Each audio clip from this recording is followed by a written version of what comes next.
Oh, I don't know what is happening. Boy, not day. Don't do that.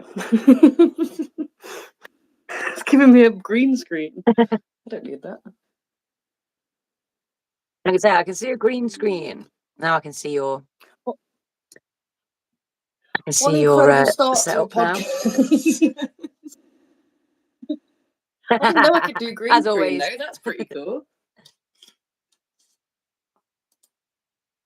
And they're always learning something new. That's what it's all about. Brings me new ideas for the future. What could be done? Oh my god. Your hair looks It well is cool. warm in this room. Hello, we have our Turkish daytimer here. Goke? I think that's how you pronounce it. Hello. Hello, my darling. How are you? Good evening. It's always fun to have the daytimers back with us, joining the main squeeze, as it were. Have you had a good day? Yeah.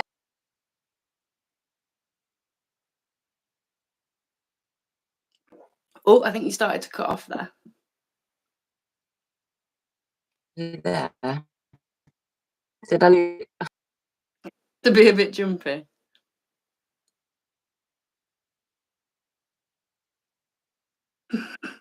You sound like a robot. Why is it doing that? You sounded fine when you said that. Okay. How am I coming through to you? Is it okay? Yeah, it's all fine. Yeah, I think it's your connection. From what I can see on the live stream, mine continues and then yours breaks up a little bit. But we'll see how it goes. We can only do what we can do. Fingers crossed. Come on, Smarty Mobile. Pull through. Come on, Smarty Mobile. We've got Smarty for a reason. It's supposed to be smart. Are we going to speak Turkish in this stream, right? I'm so sorry to disappoint. Unfortunately, I know zero Turkish. We tried to learn last time, and I don't think I was pronouncing it very well. So I'm very sorry. But Meliz was in the chat, who is half Dutch, half Turkish, and she was speaking. Oh, cool. They were interacting. That is very cool. It's very cool. I did not know that about Meliz. Can you speak Portuguese, Steph? Ah, really? Oh, wait, what did you say? I can't hear you.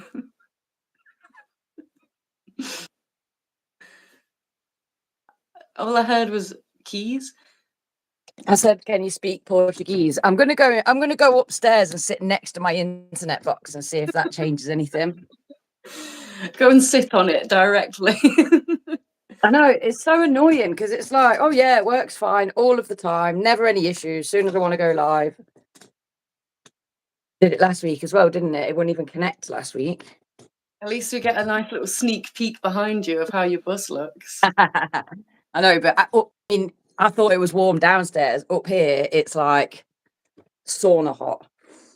I'm feeling you, mate. This back bedroom, it's a dormer and it's a flat roof. So it's just a thin little extension onto the house. And it is like a greenhouse in here. You've been in here when it's been warm. It is.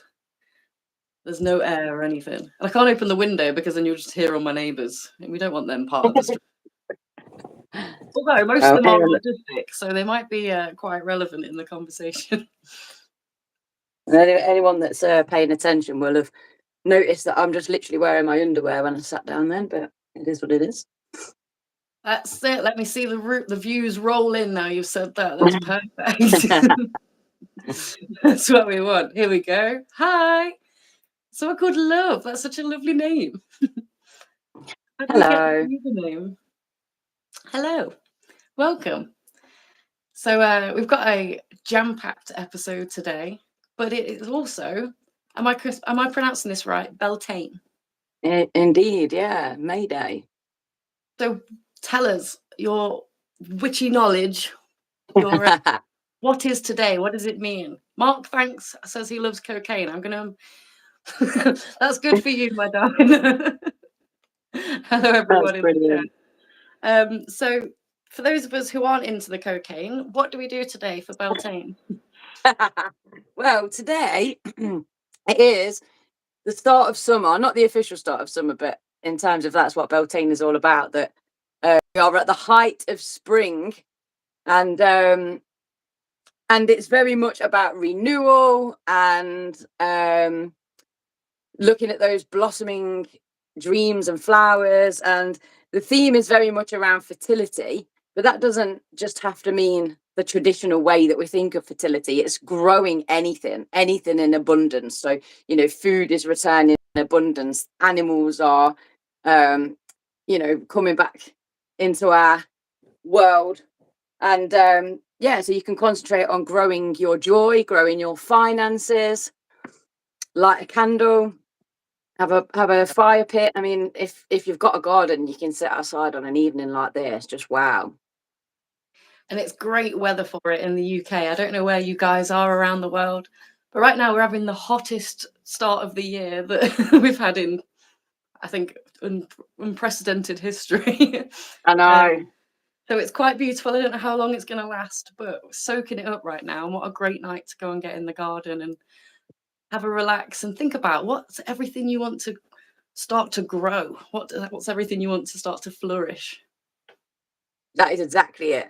That it, you know, setting those intentions. And if you've started on like little projects and things so far, then now is a great time to grow them and to make those next stages. I love that. So anyone that's listening, if you're starting a project, this is the time, this is the moment. Start seeing that, you know, really put your efforts into it, put that the mindfulness into it. Start thinking, how do you want this to look when it grows into its full fruition? So what have you been up to today? I was going to say, what have I done today? Bloody boring. I've been in my car most of the time, and when it's this hot, no. I just get annoyed. But the moments that I wasn't out in the car were quite nice. They're lovely. Yeah. Tomorrow I get to see my grandma and my dad that I've not seen for a while. I've not seen my grandma for a long time. Oh, that would be nice. Yeah, so I'm excited for that. Yesterday for you were big sister duties. I know. My little brother got married. Congratulations. Yeah. So the new Mr. and Mrs. Hargrave. Yeah, so it was a really nice day. Oh, that's brilliant. And I think having a wedding in the middle of the week is genius. The amount of money you save, the amount of like, you don't have to cover everyone for that day. Do you know what I mean? You just, the people that you really need there. I think it's perfect. It's definitely a hack having that smaller, more intimate ceremony. I mean, it was so beautiful. You know, like it did feel really like the whole room was so full of love because it was just the closest of friends and family. Oh, I love that. I love a wedding. We need things like that right now. The world is so dark and miserable. Like, not physically, it's quite sunny outside, as we were saying, but it feels like when you read the news and that, which just don't do anymore. Yeah, I try and avoid it for my own sanity. Well, unfortunately, I'll be dragging you back into the world of news because we will be discussing the US Health Secretary and his comments on neurodivergence and how he's eager to cure and find the cause of autism. As you can understand, that literally just blows my mind. As you can imagine, there's been much backlash from advocates, families, members. And we're just going to go over a few of the things that he said and just see how we feel about them as oh my god people themselves. Kevin Russell, hi Steph, missed you, but I'm back. I missed you too, dude. Love to have you back. Shout out to Dane who's in the chat as well. Good evening, mate. Dane! God, we've got so many people in the chat. I'm missing people. Hello, Dane. How are you? We don't mind this. Keep commenting, keep liking. Let's send the stream through the roof. Have you seen that comment from Jim is Burning? I'll scroll back up. You've got an admirer. Oh, God's sake. Did he see my panties? I told you that made the views rolling. Drop a little Easter egg like that whenever you want. We're doing great, Dane. It's a hot day, but it's Beltane, and we're ready to digest Celebrate. some crazy news and celebrate. Yeah, I'm really looking forward to hearing what this health secretary's been saying. I know that it's going to wind me up on one respect, but hopefully it's going to kind of half amuse me on the other. Yeah, it's a little bit more disconnected for us because we're not in the USA. We can kind of look at this from a less pressured Yeah. but we have American people that join us regularly. This sort of news is what makes me think about people like Mark, who will be. So yeah, in a press conference recently, JF Kennedy, who is not JF Kennedy, Robert F. Kennedy, who is the grandson of JF Kennedy, the ex-president. Yeah.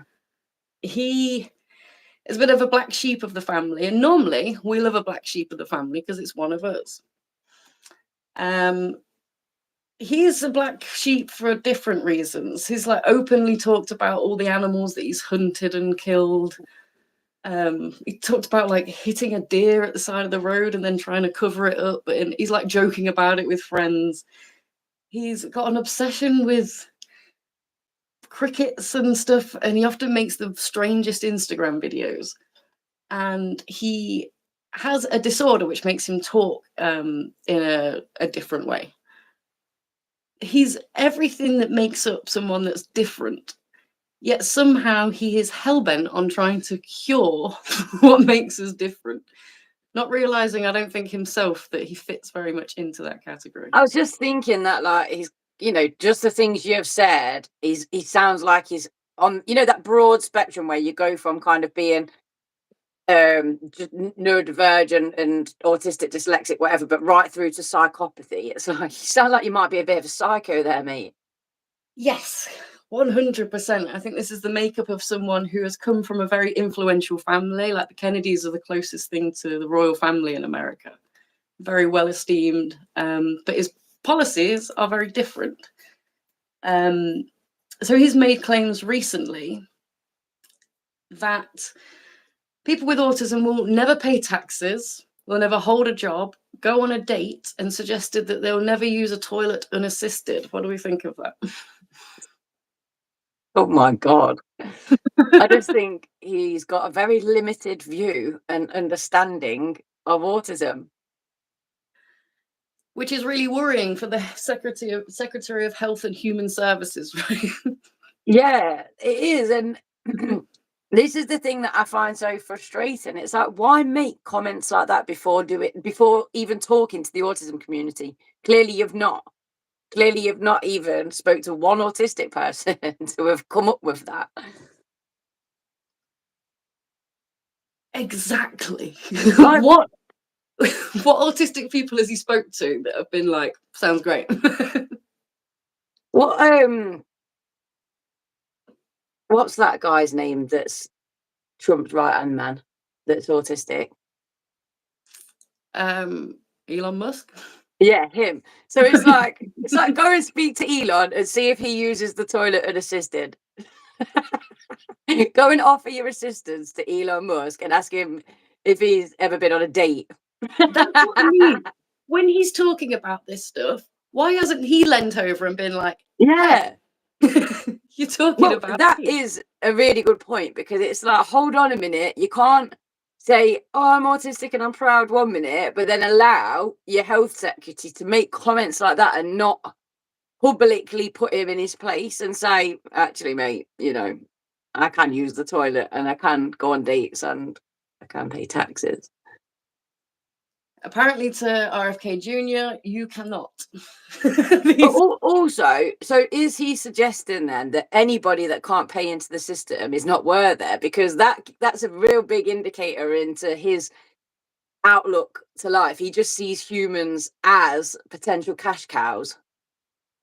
Yeah, I mean, that's what you can kind of see the Republican Party doing right now, is all the moves to financially gain for themselves and their mates while leaving the rest of the country absolutely effed with tariffs, with different policies, deporting US citizens, children now, getting rid of due process, which, by the way, if you're looking at the immigration problem in the US and being like, well, they got there illegally, they shouldn't be there, they should be dealt with.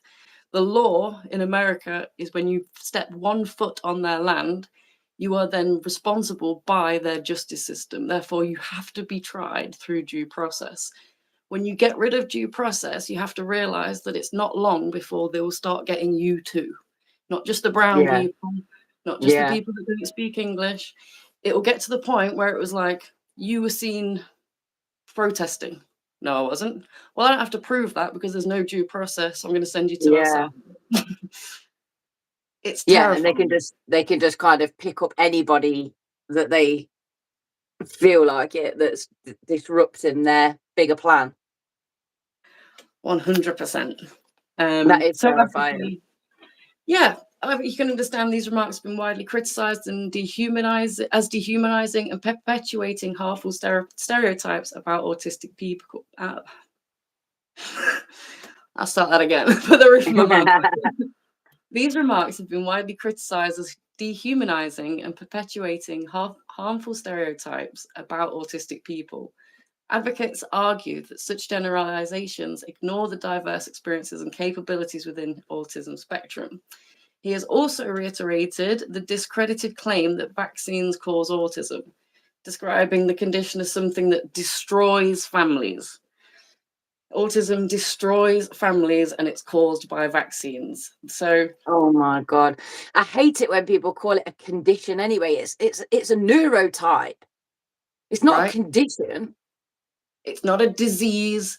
It's not something like, this is a different type of brain thinking, brain activity. It's just necessary. It lives in a neurodiverse world. Instead of trying to concentrate on what is the cure, what's the cause, can we just look at how to accommodate these people more?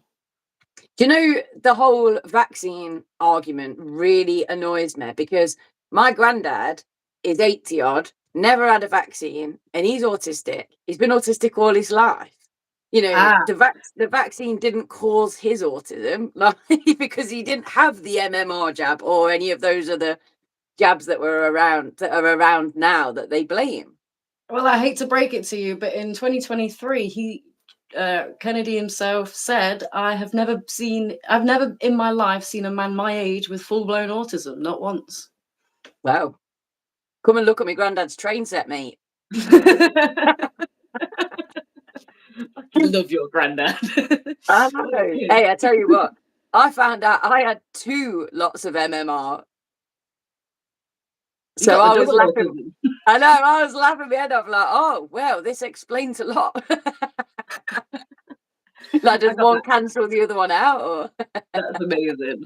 Hearts in the chat for double autism. Double dose of autism, please. So there has been a lot of efforts this year. Donald Trump has been promised by RF Kennedy that autism that they're doing research, massive testing and research effort aiming to identify the cause of what he determines the autism epidemic. All right, first, autism epidemic, does it exist? Is it really there? I've literally just seen a status that somebody had put that said, because the question was, why is there this big rise in autism? And somebody put, there was also a big rise in how many planets were in our universe, the stronger our telescopes got. And I was like, yeah, exactly. You know, the better we get at spotting it. That's literally it. Yeah, it's just that people for a long time have been diagnosed with social anxiety, or have been reclusive, or have disconnected from society, or, you know, they're mentally ill, but the underlying reason is that they've got this different neurotype that this society doesn't support. 100%. Now. You know what's fascinating though? If they're going to do this huge research thing, are they going to discover, oh, okay, it's, you know, it's genetic and it's just a brain difference? Is that what they're going to discover, or are we going to see this kind of is it going to end up where families are scared to say they've got an autistic child in case that autistic child's taken off them and done away with in some kind of asylum somewhere? It's not too far-fetched, I think, to be worried about that sort of stuff. Yeah. I think it's terrifying. So in terms of the research, we're being assured that because the National Institute of Health have invested 50 million into this research project, that it's going to be comprehensive. Legit. These same people told you could not make a vaccine within a year. He's saying he's willing to carry out research to an endpoint. Now, to people that don't understand research, that sounds like a really quick, get it done by September. Research doesn't work like that. To be able to get vast readings that you can generalize, that you can take reliable readings from, take a long time when you've got other laboratories, researchers focusing on other things as well. Yeah.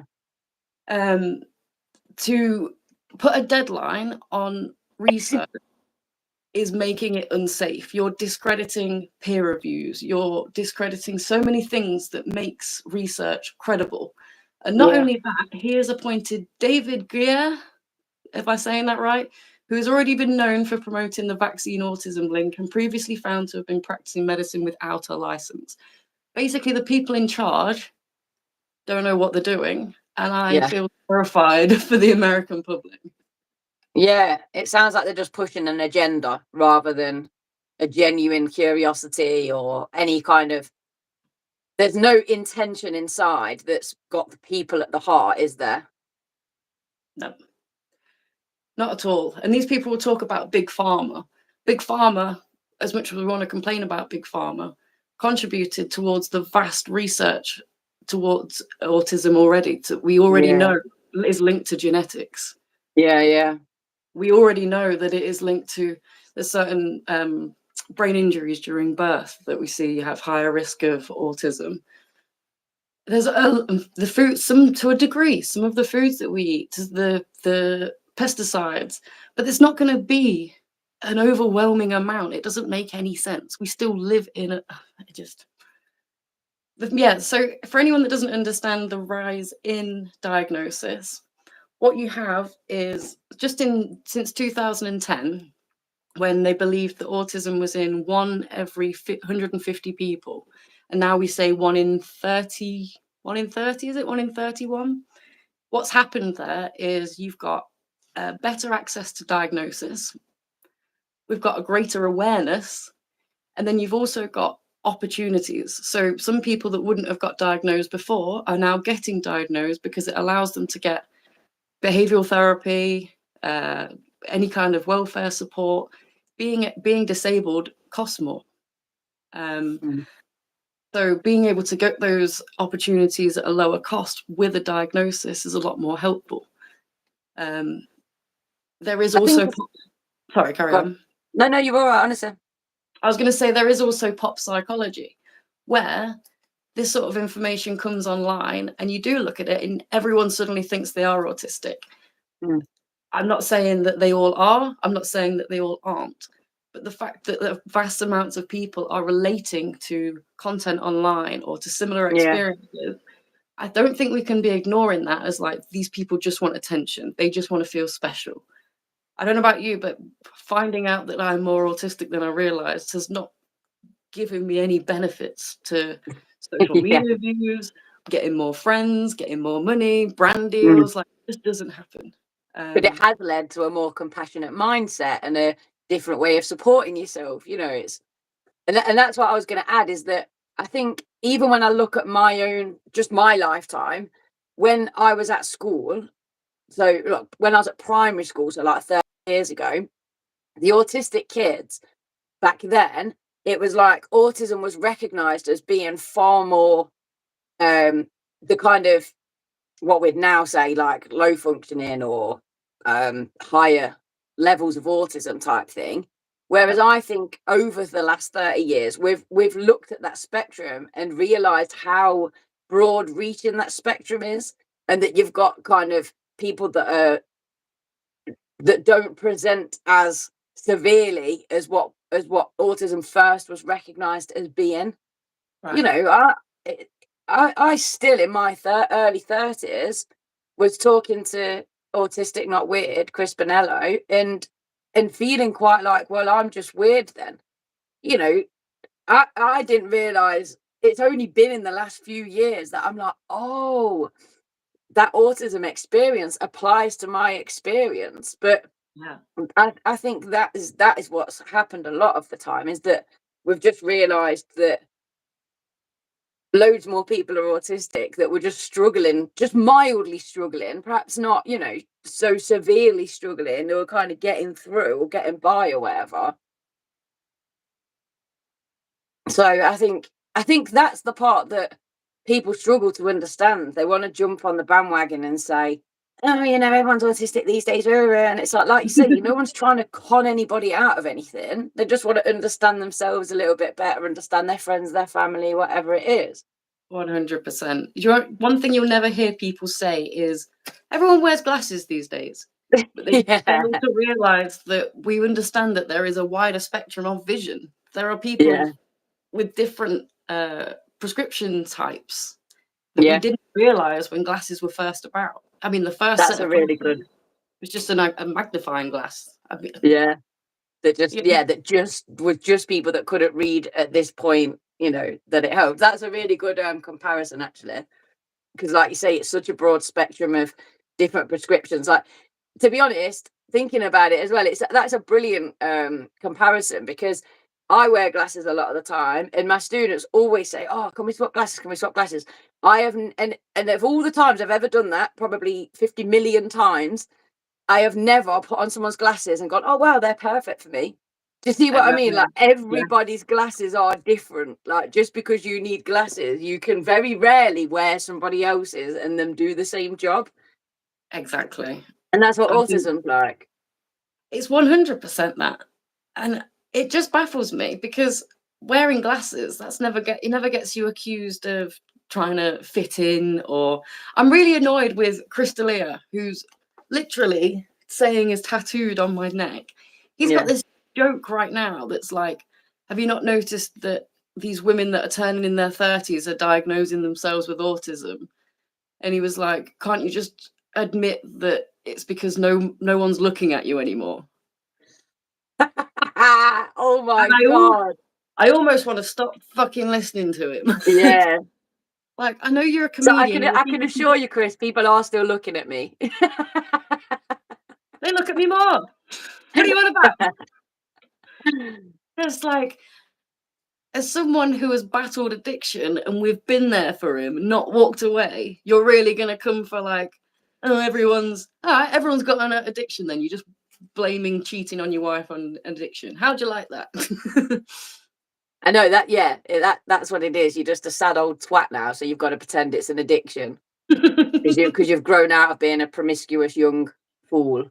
Hey, look, I was on Instagram and saw it, and I just typed, "Shut the fuck up, Chris." I just had enough of it. I was like, "How dare you?" And someone commented, "Haters gonna hate," or something like that. Something really cringe. I was like, "Hater? I've got his saying tattooed on my neck." I'm not a hater. Oh my God. Oh God. Gabriel is saying, Gabriel is a gorgeous name, by the way. Can you play Sweet Home Alabama? I would love to, but that will definitely get me a copyright strike, and then we'll get cut off the air. And this podcast has been going very well. I don't really want to do that. Do you know what I love the Eminem version from 8 Mile? It's like, I live at home in a trailer. That is one of my favourite scenes of all films from all time. That's a good film. I've not seen that in ages. Brittany Murphy as well, rest in peace. Oh yeah, indeed. Daniel, loving the painting in the background. Is this? I imagine that's yours.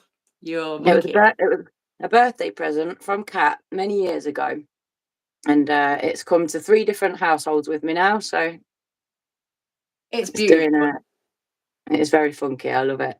It is very funky. Are you enjoying life on your bus? I am indeed. Like I say, it's absolutely baking today, but I can actually cope better with the warmth than I can with the cold. So I'm happy just walking in and stripping off every day. It's fine by me. And also, it's just such a vibe. Like I'm because I'm up high now. I'm upstairs. I don't know if you can see how distracted I am. It's because there's a squirrel, there's a robin, there was a horse, there was a rabbit. It's like I feel like I don't know, some Disney character, because like sometimes I'm just chilling at the back door and I can hear the horse on the other side of the bushes snoring, and it's like the cutest thing. And yeah, I just feel like it's so nice being deep in the countryside. That squirrel's like the squirrel's just running riot around the yard. It's loving life, not always. It sounds beautiful. For anyone that doesn't know, Lindzi has a double-decker bus that she's converted and lives on, and it's the most enchanting place that you can go in the world. Meliz is in the chat. Meliz.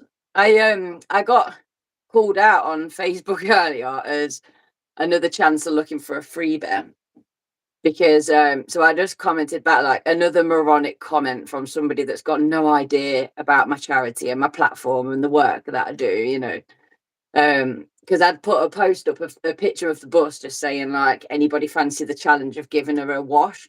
And I've not asked for I'd not asked for a freebie. So, you know, in some respects he's right. I was just being a chancellor just to see, you know, how many, like, if I could get anybody to come up on the challenge. But he was like so narky. It was like as if somebody's going to spend a day washing that for a one-line thank you on your social media. Why don't you set up a GoFund and like cry my laughter face? I was like, mate, why don't you F off? Not only do you not understand how influencers work, they get paid and offered services way more I know than what you have.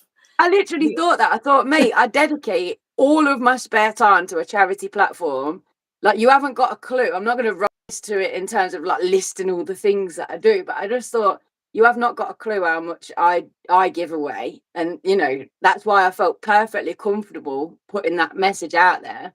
And like I say, the professional idiots that were doing up a bus, they got people offering left, right, and centre free stuff, and they got their whole spray job absolutely free. And all they did was literally like one tiny mention, right? You know, like, oh, thanks to so and so for spraying the bus. It's like I'm literally asking someone to turn up and bloody give it a wash.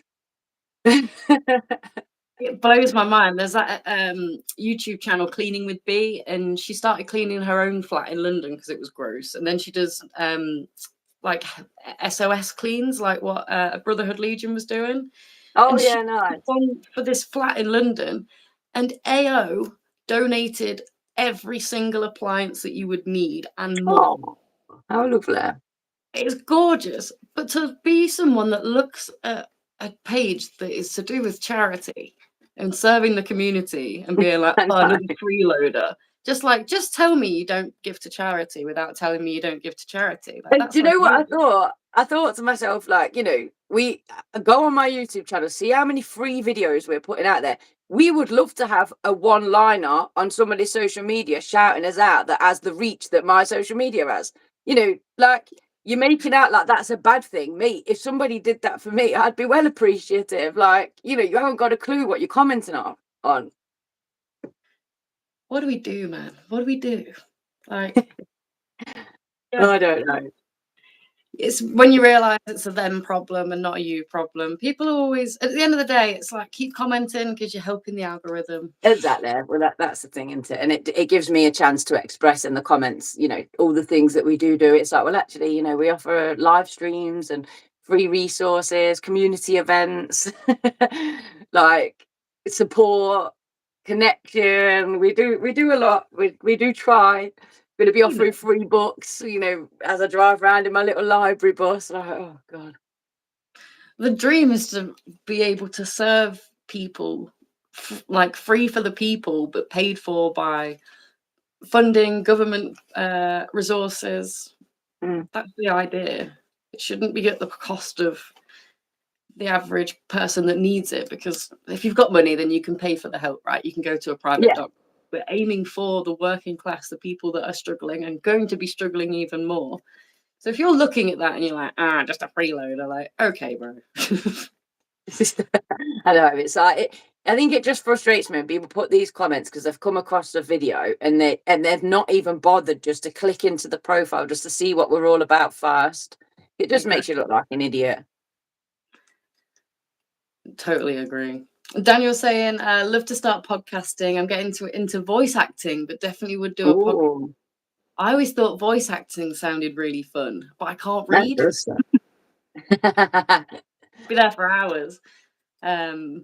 What is voice acting like? Kind of if you're reading out an audiobook or when you have a voiceover to films? So there's a load of different things. You can do it for when you dub over films, like when Netflix gets an English version, cartoons, so something like oh yeah, Family Guy and that. Yeah, definitely. It's a to do it too. How do you get into voice acting? I got a nice voice apparently. Audiobooks are mostly and ads mostly. Ads is a good one. I didn't think about that. That's not bad, guys. If you can talk, go and make your money. Library, you know, the search through voiceover actors, because I've always been told the same. Oh, you get such a nice voice. Such a nice voice. You get a nice voice. Because I was waitressing, so you know, like when you're waitressing, you're talking to people all the time, so you get the same comments. Do it. Have you got audio versions to your books? Would you ever do? No. It was on my like to-do list forever. Just never. That sounds. I would still like to do it. I'd like to do it because I would happily read it myself. You know, like I would happily do it, but it's just on the never-ending to-do list of things. Yeah, there's much to get to before entertaining. Yeah. So going back to this guy, this health secretary guy,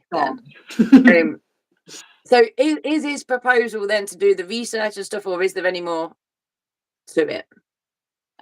It's that there's research going on now. He's been in the Oval Office telling Trump they'll have an answer by September, and Trump says that's great. That will be the conference of a lifetime, basically. That will be groundbreaking. God, it's going to be like that lady that we met with the Netty Cup, where she was like, yes, this is great, just do this every morning and it gets rid of autism, you know, like, oh, that's fabulous. It is literally. Thanks for that. So I don't know if you remember at Community Festival, we were sat round with our little group of friends that we'd made, and Jonathan was talking about RFK Jr. and how some of his policies sounded quite good, and I remember looking at you being like, oh my god, no. And I didn't eat his head off. We had a very nice chat and just agreed to disagree. I'd love to know what Jonathan's take is now. Yeah. Whether he still thinks it's okay or not. Yeah, it's because the people that were supporting this, like the Joe Rogan heads, seem to all be turning away from it. Jordan Peterson doesn't get as much views as he used to. There's a lot of right-wing podcasts in America that go on about immigration and trans people and autism, overdiagnosis, blah, blah, that just aren't getting the views that they were. And it's been suspected that a lot of them were being funded by Russian organizations to try and do psychops, basically, within. Yeah. And so a lot of these were being paid to talk about these things just to divide the Western countries.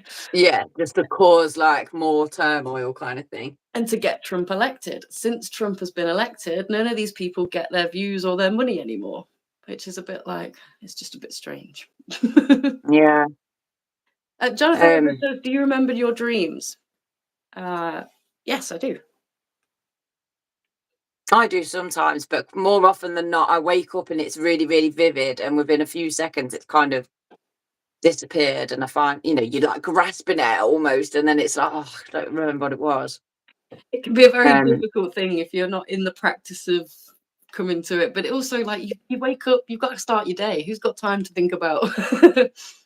No, well, I've got a dream journal next to my bed, and I go through little stages of writing them down and not writing them down. And when I am focusing on writing them down, I find that I dream more and remember them more. Yes. And then I get out of a habit again and then kind of slip back into just waking up and remembering it, but then it's gone because I've not done anything about it. A few seconds later, it's gone.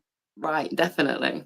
So he's asking, why do you run slower in dreams? Sorry, I'll answer this and then we can get back on. Yeah, why do you run slower in dreams? So we run slower in dreams because this is purely a manifestation of anxiety. The idea of trying to run and not being able to, it encapsulates the very stereotypical idea of being trapped, not being able to get something. Often when we dream, we're trying to work out solutions for problems in our lives, or we explore pleasures that you're not necessarily allowed to or socially acceptable to in the waking life. So things like having sex with your boss, you'll have a dream like that and you'll be like, oh my God. But yeah, running slow in a dream, obviously you've got your legs that aren't moving. That's a part of being asleep, is your brain closes down the bits that move your body so that you don't hurt yourself or other people when you sleep. So you're also not getting that physical sensation. But yeah, it's a very common one when people are anxious when they dream.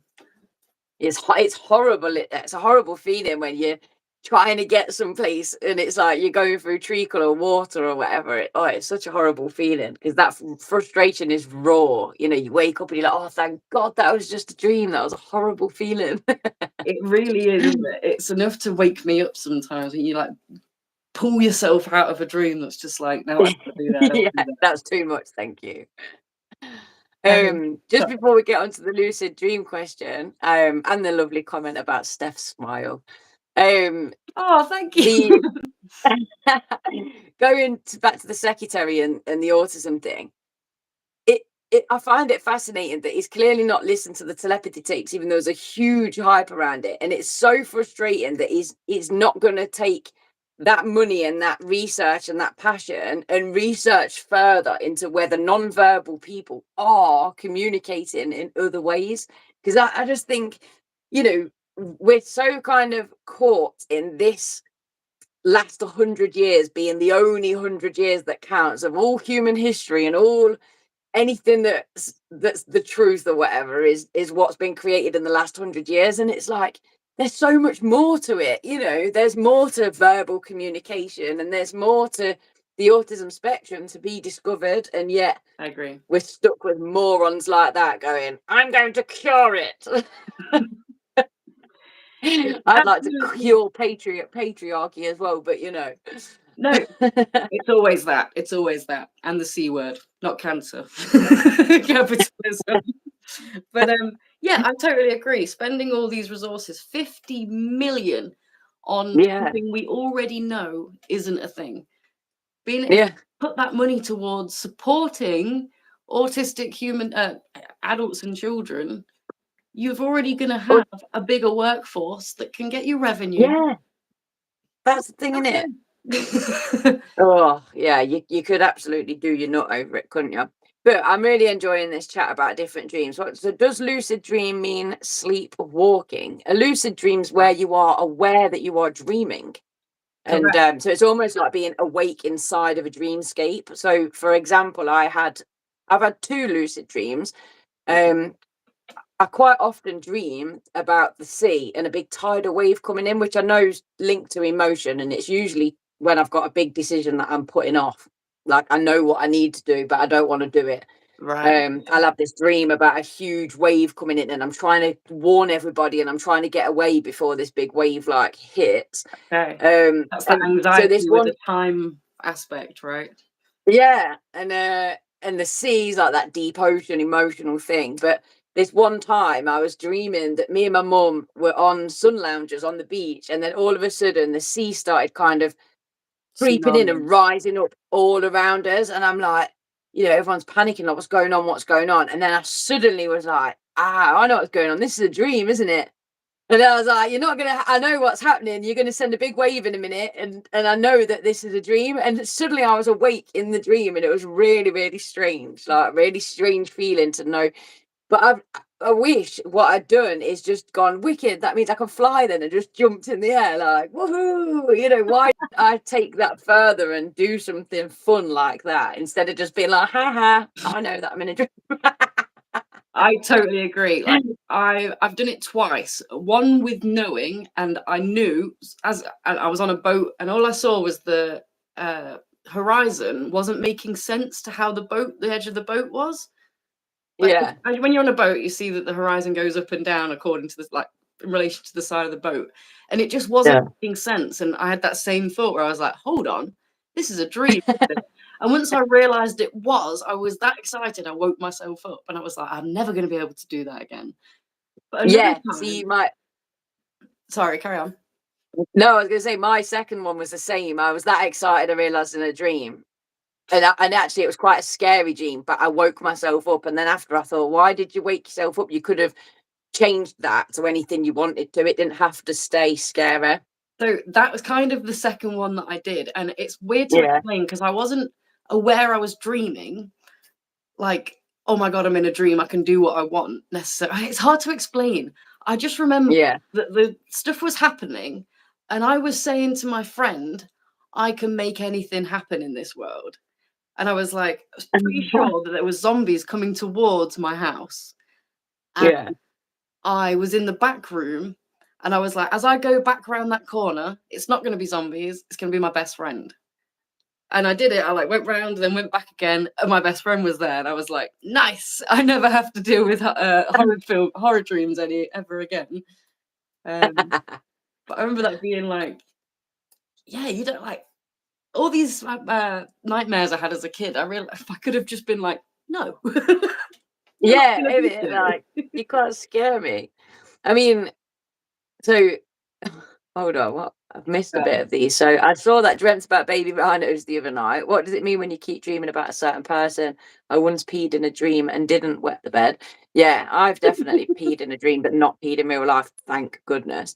Dreaming about a certain person um could just mean that they're on your mind, or that there's some kind of unresolved conversation maybe, or some unresolved feelings around them. But also, one thing that I did read is that actually the person doesn't always matter. It's the feelings around the person and the scenario, because your brain just fills the gap with somebody familiar or somebody that you know. So sometimes it's actually not about the person. It can be not about the person. Sometimes it can be someone that represents a similar kind of symbol in your life. So sometimes you could be dreaming about a boss in your current life, but you're actually thinking about a teacher that you used to have, or vice versa. So yeah, when you dream about a certain person, the idea is to think, what is the emotion behind it? Am I sad that they're in my dream? Are they tormenting me in my dream? Am I really excited to see them? Do you miss that person? Similarly, if it doesn't make any sense why that person's in your dream, you know, you're just like, I've not seen that person in 20 years. Why are they in my dream? What do they represent? Try and work out that. How does, that feeling, what does it represent to you? I love dream analysis though. It's ever so. There was another one. Dreamt about baby rhinos the other night. I'd love to know more about that. Isn't it? Baby rhinos. That's random. It's this fact they're babies, not just big rhinos. I mean, Meliz is saying as well that she keeps dreaming about her ex and it's making her sad. And it's like, well, the fact that it's making you sad, I think the emotion behind it would be the thing to like delve into a little bit deeper. But just to give you some kind of context / clarification, I kept dreaming about one of my exes, and I was like, am I going to see him? You know, why? There's no hard feelings with this ex either. And the dreams were very passionate that I kept having. And I kept thinking I was going to see him, but it's been like, probably a year since they started up, and I've not bumped into him at all. There's been no communication. So there's no kind of sense reason. But then I think what I've realized is that those feelings that I felt for him and when around him are the thing that the dreams was trying to show me. It was like, this emotion is what you're after, but not the person. It wasn't the person. So, sometimes I don't know whether that helps just kind of highlight how a dream can use a person to stimulate certain emotions, but it's the emotion that you should be paying attention to. Yeah, definitely. it's always interesting. We're like, what the dream chose to do, and it's weird to separate the dream from our own brains. It's how we muster up these what do they mean to you, sort of meanings behind things. Is that bad dreams I have now are about taxes, another very common anxiety dream. Again, don't really need too deeper analysis on that one, do we? It's just you've probably feeling pressured in today's economy. Understandable. Dreaming makes me want to believe that light isn't real. How am I able to see light when it's in the middle of the night and my eyes are closed? Ooh. You know, I can get that third eye thing as well, but your third eye that's, you know, not necessarily a physical scientific thing. There is actually a gland or an area right in the center of your brain that has all of the biological genetic makeup of an eye. Like there's lens and there's all these like things right in the center of the brain, which makes me think, is that how we can see things even when our eyes are shut, that we've actually got that capacity within the brain to kind of conjure up, because obviously image is meant to be, because light is going into our eyes, isn't it? Light from this outside world into our eyes. So that's a good question. There's a tech company it's in a country where they've set, I want to say Puerto Rico, but I think I've got that completely wrong, where a lot of American tech tycoons have gone over to be able to do their work, but without the restrictions that the US has on them. So there's a lot of like ethical restrictions to research and what you can do. But within this space in another country, there is a company that is learning how to input images into your brain. And Yes Theory went there, and one of them put this head mask thing on, which like connected to like the brain waves or whatever. You've seen these like caps, haven't you? And they monitor brain waves. But he was sat there and he was like, oh my God. And they were putting images into his mind. Oh my God. And that just freaks me out so bad. How will you be able to know the difference between a message that is being transmitted to you compared to reality? Because that's the thing. Obviously, I'm quite spiritual in the sense that if I get a random thought or a random image, I'm very much of the belief that that's a clue from my guides who are desperately trying to guide me in the right direction from some unseen realms, and, you know, make of that what you will. But the thought that they could manipulate that, you know, that's terrifying, because if I started to get, say, vision of, you know, I don't know, go and buy a house and live by the rules somewhere, I'd be like, oh no, that's what I've got to do. That's what my, you know, third eye vision's saying that I've got to do. But really, it's just a control mechanism.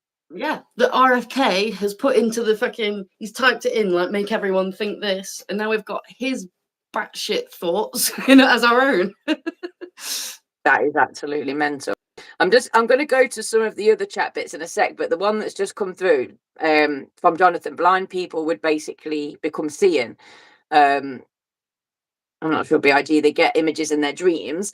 I was either reading or watching something about a blind person that was given DMT, and so they'd never had sight their whole life. And this and the guy that was conducting the experiment wanted to know, if he gave him such a strong psychedelic, would he be able to see the same things that he saw? Because how is that possible? He's not got those images or memories or experiences in his mind in the first place. And apparently, like, he took the hits or whatever, and then he was like, oh my God, it's beautiful, and obviously he hadn't got the words to describe what he was seeing, because it wasn't anything he'd ever learnt to describe before. So I found that truly interesting, because, you know, well, actually, where is sight generated from then, if it's not the outside world and your eyes? Very strange. Sorry, carry on. No, you were right. I was going to go to the chat, so say what you need to say. I was going to say that I only learned a few years ago that blind people, even who were once sighted, lose their visuals as they dream. The senses that they rely on heavily are what override the visual sense. So a lot of people who have been blind for a while now do not see visions when they dream. It's smells, it's Wow. feelings. So to be able to override that with DMT, I think is quite interesting. Yeah, it I think is, it's isn't quite it? It's, terrifying. yeah. But I think, again, it just highlights how much there is of our own brains that we don't understand. And I think that that's magical and something to be embraced rather than to be shunned and let's sweep that under the carpet or make the answers up. Because, 100%. you know, it's essentially the five senses that we learn about, the basic five senses, are just that. They are just our basic five senses. They are the physical senses that lock us into this world, but I don't believe they are the only senses that we possess. And I think neurodivergent individuals are more likely to recognize that they've got more senses, hence why they probably don't fit into the boxes and into society, because they're like questioning things, going, hold on a minute, but what about this? I agree. From day dot, you've been questioning stuff and constantly being proved that the things you're thinking are actually true. Yeah. So yeah, it's I'm loving this this chat because it's conjured up a lot of thought provoking. I'm going to come off the stream and then just sit and think for a while. process. But yeah, I mean, Meliz, if you're still with us, your dream about your ex, it sounds like there's a little bit of healing to do around allowing yourself to get past whatever it was that happened. And one of the things that I did that allowed me to do that was started to practice breath work. So breath work, yoga, meditation, all of those things can allow us to shift trauma that's trapped in our body. So we actually store emotional energy and things physically in the muscles within our body, and practices like movement, singing, physically shaking, it can allow these things to come up within us, process, and then move on. So it might be worth looking into some holistic therapies or something like that.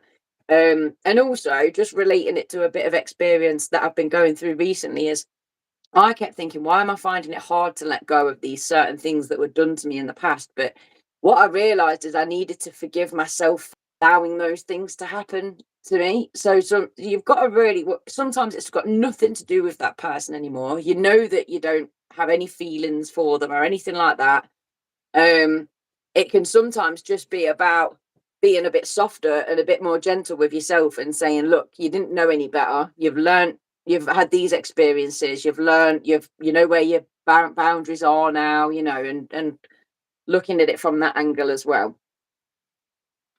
But you'll have to keep us that was wonderful. Yeah, keep us in the loop with that. If you need us to kind of talk you through anything else, then we are always here to do so. 100%.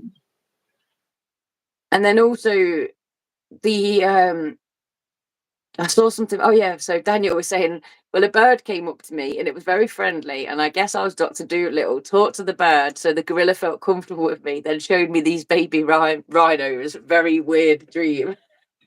I love that dream. Like, I do. there is no Sounds like a film. element in that whatsoever. It is just pure pleasure seeking. Like, assuming that you like animals, it sounds like a beautiful experience. So you're bonding with the environment around you. Yeah, I think that's lovely. I do. I really like that. Maybe the dream was just trying to signify that things aren't always what they seem, or you know, it's you can talk to animals. I don't know. I'd be interested to see if the bird represents someone and the gorilla represents someone in your life, and then the rhinos, you know, there's maybe something in your life where you've had to negotiate with one person or have some communication with someone that will allow you access to someone else that will then give you other opportunities. Maybe this is, I don't know, having to talk to your current boss because you want to try and look for a new job and you're not too sure how that's going to go about. Maybe there's a relationship, something on your mind that you need to talk about to be able to get to the next level in your relationship. There's a load of things. So many possibilities. I love it. Your brain is fantastic. But then, like Steph said, it might purely be for a bit of fun, because one of the really common dreams is flying. Right. And that can be, it's very common in childhood, but it's very much related to just shaking off those restrictions of this life and just having a bit of fun, you know, during your downtime, which I just think is amazing. I've always found that people that dream about flying are very good at mentally decompressing, sorry, after a day of their mental health. A lot of people will have a day that their brain feels exhausted, and instead of reflecting and trying to process those emotions, they rush through their dinner, smoke weed, have a drink, and their night gets kind of pushed into this, which we fall victim to when we're working class, because when else do you have time to do things that you enjoy?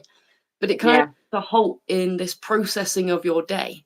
I've always found that people that dream about flying are very good at having a bedtime routine. They maybe read before bed. They are very good at processing. They don't watch TV right up into the end. They're not into substances. It's one to achieve, one to dream about. I'd love to be like that. I've never dreamt about flying, I don't think. Not that I can actively remember. I've had many dreams where I'm falling and my stomach feels like it's actually falling. Do you know what though? I love jumping awake. That's one of my favorite things. Like, my dream quite often to be, because I was waitressing for so many years, would be that I was walking into the kitchen and we used to kick the kitchen door open, and that I'd kick the kitchen, so you're on one leg momentarily, and it's like in the dream I'd kick the kitchen door open and the other foot would slip on something wet, and I'd have all these plates, and I'd know I wasn't worried about it hurting. I was worried about, oh no, you know, like everyone's going to look round. It's going to be like so embarrassing, which just says it all about my whole outlook on life. Like, just don't show yourself up. Okay, I'm hanging off. I'm not showing any embarrassment. Yeah, like, I'm not going to make any complaints about my broken leg. I'm just going to shake it off and get on with it. But yeah, and I'd jump myself awake, but then I'd love it. I'd be like, oh, I love that feeling. Look, not many people like it, but I do. And I also love when you first wake up and you've got no idea what.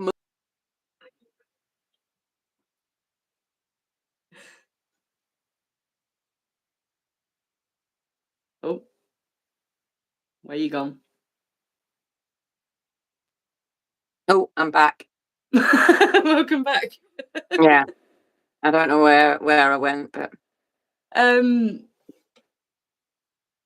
got brain injured by the streams pausing. Sorry, I was just saying about jumping awake. When you don't know what year it is, what month it is, you started to crack Oh off yeah. Yeah, it always makes me feel dead weird. I don't know if I like the feeling. I've never thought about that. I don't know if I do. When I first wake up, I'm like, you know, when you like just fall asleep briefly after, when you wake up briefly after you've fallen asleep. Yeah. Something jumps here. I jump and I instantly look to the left of me to see if anyone's there. And I'm like, oh, Nick's not here tonight. That's right. It's a strange one. Jumping awake in a dream is freaky. I have a friend that their wake up time didn't align with when their body woke up. And it's a very common thing for people that lucid dream or have sleep paralysis. So, yeah, I was going to say sleep paralysis. It's absolutely nuts. My friend was dreaming that I don't remember what the first bit of their dream was, but they started having this horrible back pain. And in his dream, he was like bending over and his back kept bending and bending as it got more painful. And he was just like, I'm going to bend completely backwards. Do you know what I mean? Yeah, yeah. And he woke up and he must have fell off of his bed and hit his ribs into, you know, one of the legs of his computer chair that comes out. All right. So he must have just fell straight on that. But his dream incorporated it in that. And it didn't wake him up. It's like, I'm pretty sure I'd have woken up midair as I was falling out of bed, or at least as I hit it. But he said he was in the dream for a good few minutes and it was getting real creepy as the pain got worse. Oh my God. See, It's like that when your alarm's going off and your dream quickly incorporates it into your dream and it makes loads of sense, but then you wake up and it's just your phone alarm going off or someone ringing you or whatever. I find that so strange. Like, that shows we could be manipulated, doesn't it? Because whilst you're asleep, you could be kind of like playing a certain information or something and your brain's like weaving into the dream. Yeah, that is your most susceptible time. Do you remember people used to, when they were studying for exams, they'd record Yeah. themselves saying the answers and then play it back overnight? Yeah, no, I do remember that. So It's this deja vu. Just daydreaming. They reckon the scientific thing for deja vu is that it's kind of like your brain has this little blip where reality happens and your brain processes it slightly later than it happens. So it feels like it happened twice, which I'm like, well, surely your brain has to process it twice for you to know it happened late or whatever. You know, like if your brain's processing it late, it just doesn't know it already happened. Like Yeah. that scientific doesn't make sense to me. Do you ever have deja vu and you realize it's happening and it keeps happening as you're realizing it? So it's deja vu and you're like, I know what's going to happen next. You can't get it out verbally before it happens. But I feel like I have a domino effect of like things that just, I'm like, oh my God, I knew that was going to happen. Yeah, my take on deja vu is that because I believe in like multiple reality theory and you know it's all happening all at once and depending on how high your frequency depends which timeline you're living out. So I feel like that if I get deja vu, I find that quite reassuring that I'm where I should be, that I'm on track, or you know, this is the path that I was meant to be doing. I don't know. I find it quite reassuring. I like the feeling deja vu and waking up not knowing where I am. They're quite surreal feelings, aren't they? But I really like them.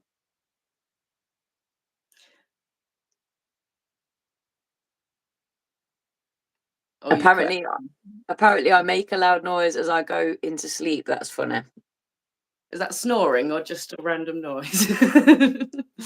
Again, one of my exes, he used to make verbal noises to fall asleep. So he did that to regulate himself. Not that he'd realise what he was doing or why he was doing it, but In he'd what make. way? So the noise that he would make is this.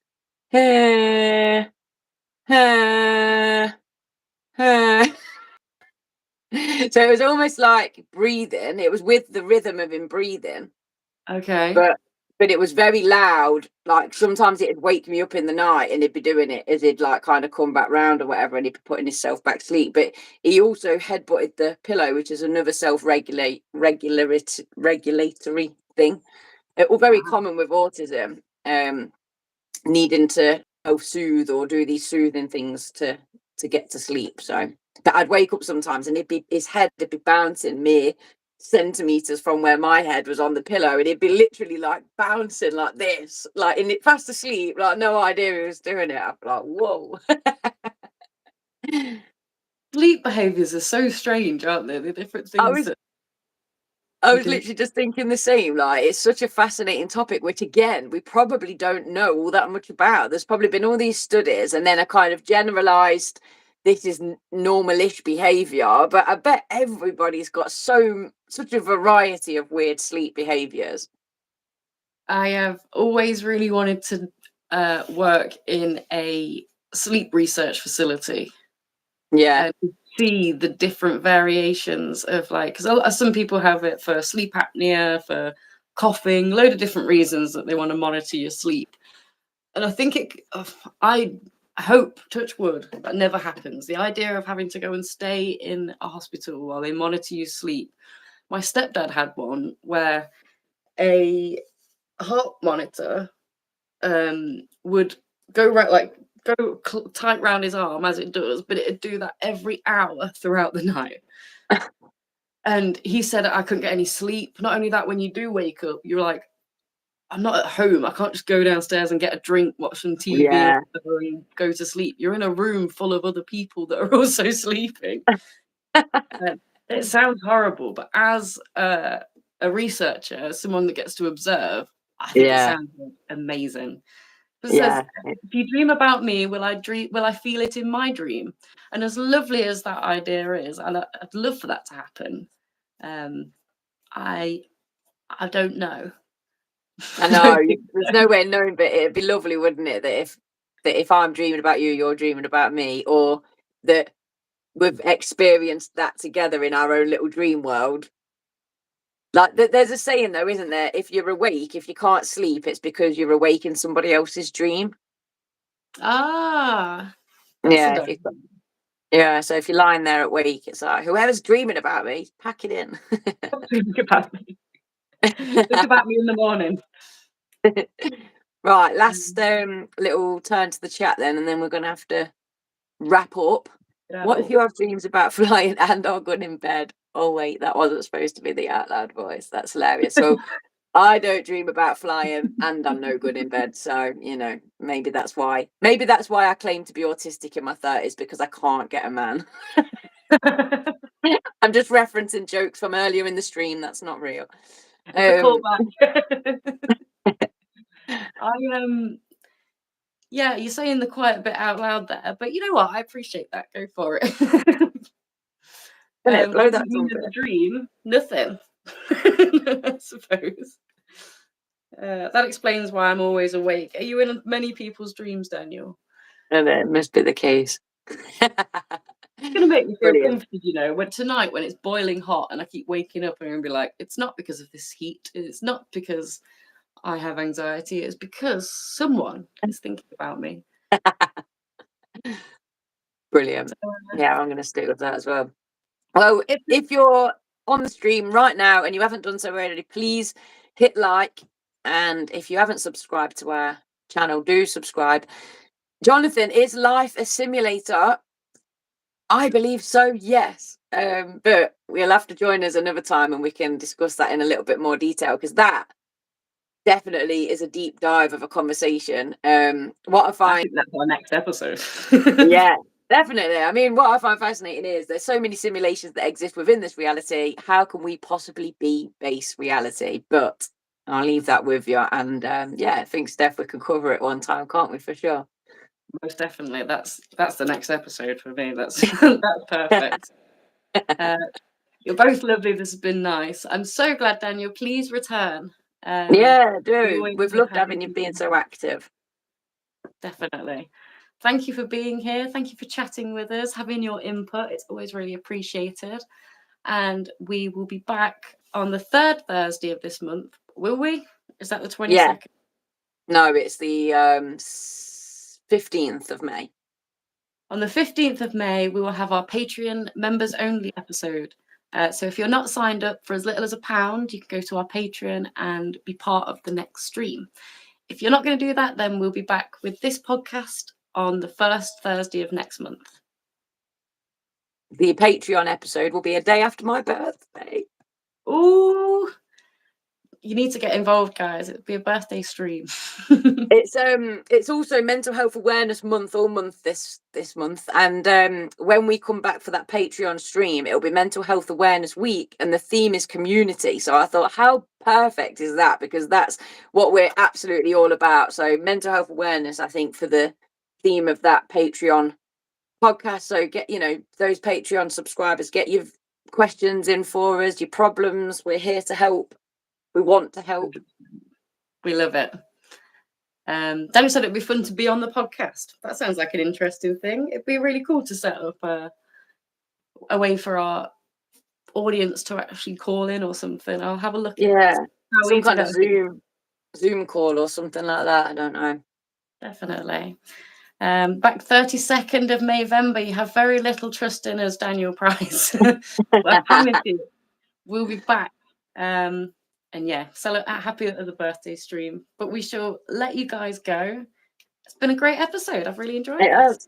I very thoroughly enjoyed it. Thank you for introducing me to the latest wildness that's going on in America. My prayers and thoughts are with you all. Now we don't need to open the news for a little bit. We can just live our lives a little bit. Yeah. If you're in America and you need any support, please give us an email, a different podcast official @gmail.com. I always do that. Or go to our website if you want to learn any more about us or the resources that we produce that are ever so helpful. You can go to www.adifferenthumandesign.co.uk. And it's night for me. Thank you for joining us, everybody. We're being trusted. I trust you gals. It's your hat that makes you look like a koala I'm wary of. It's a sneaky piece of headwear. That is my favourite piece of headwear. How dare you? You'll grow to love it just as much as you love us. But have a good night, everybody. Yes, take care, everyone. Much love. Take care. Bye. See you soon. Mwah. Oh.